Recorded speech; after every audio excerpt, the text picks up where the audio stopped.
যে পিয়ার না হলে, সংস্কার এবং বিচার না হলে তারা নির্বাচনে যাবেন না, তারা বয়কট করবেন, বর্জন করবেন। তাদের শুভবুদ্ধিরই হোক, তারা বিভ্রান্তিমূলক বক্তব্য দিয়ে দেশে গোলাপানিতে মাঠ শিকার করে দেশকে অস্থিতিশীল পরিস্থিতি সৃষ্টি করে নির্বাচনকে বানচাল করতে চায়।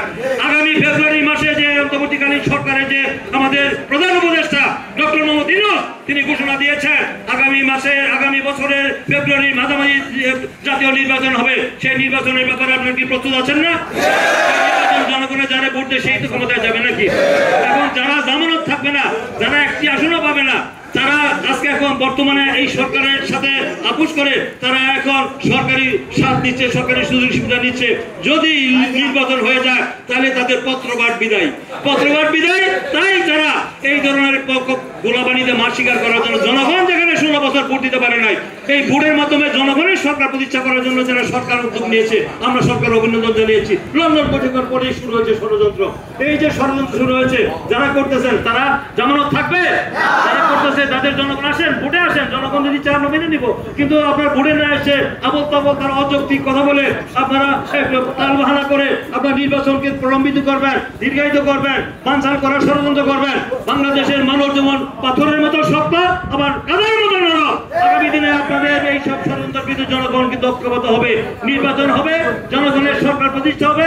আমি মনে করি বেগম খালেদা জিয়া যে লড়াই করেছেন, সংগ্রাম করেছেন, তারেক রহমান এই প্রজন্মের যে ভূমিকা রেখেছেন, তারা তারেক রহমানের বিরুদ্ধে তারা আজকে কথা বলার দুঃসাহস দেখায়। যে তারেক রহমান যদি এই বিষয়ে যদি দীর্ঘ 16 বছর তিনি 24 ঘন্টার মধ্যে 18 ঘন্টা দেশের জন্য সময় দিয়েছেন, তিনি দেখেছেন কিভাবে তিনি বলেছেন যে কদিন আগে দেখছেন একটি কথা বলছেন, সেই মানুষকে যে এই যুব সমাজকে, ছাত্র সমাজকে, তরুণ সমাজকে উজ্জীবিত করেছে। তারেক রহমানকে ছোট করার জন্য, কারণ জানে তারেক রহমান আগামী দিনে বাংলাদেশে বেগম খালেদা জিয়ার পরে প্রধানমন্ত্রী কে হবে? তারেক রহমান। তারেক রহমানকে ঠেকানোর জন্য, বিএনপিকে ঠেকানোর জন্য অনেক চক্রান্ত করছে। যারা করতেছে আমাদের একটা ওয়ার্ড কমিটির সমান কি তাদের জাতীয় কমিটির অবস্থা আছে?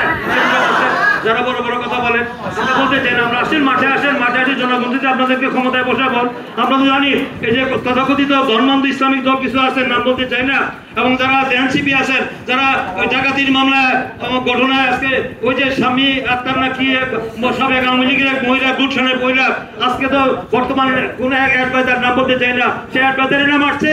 এটা জনগণের কাছে তদন্ত করে প্রমাণ করতে হবে, সেটা আপনাদেরকে জবাব দিতে হবে জনগণের কাছে। এই ডাকাতির পিছনে কারা জড়িত এবং কারা অপকর্মগুলি করতেছেন, কারা বড় বড় হোটেলে যান, কারা বড় বড় ব্যবসার মধ্যে ডিল করতেছেন, কারা ট্রান্সফান্ড নিয়ে ব্যস্ত, এগুলো মানুষ জানে। কারা চাঁদাবাজি করেন এবং কারা ওদিন দেখলাম, গতকালকেও দেখলাম জামাতের এক নেতা হুঙ্কার দিচ্ছে যে সেখানে ভোট না দিলে যান নিয়ে ঘরে ফিরতে পারবে না।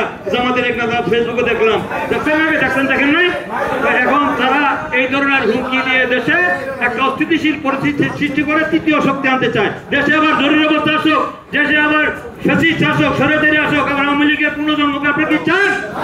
যদি না চান তাহলে ঐক্যবদ্ধ হতে হবে। ঐক্যবদ্ধভাবে সকল চক্রান্ত ষড়যন্ত্র রুখে দিয়ে আগামী ফেব্রুয়ারি নির্বাচন বাংলাদেশে হবে, যেই জন্য বেগম খালেদা জিয়া দীর্ঘদিন লড়াই করেছেন, সংগ্রাম করেছেন। একটি গণতান্ত্রিক সরকার জন্য, জনগণের সরকার জন্য, জনগণ যাকে ভোট দিবে, নির্বাচিত করে তারাই আগামী দিনে দেশ পরিচালনা করবে।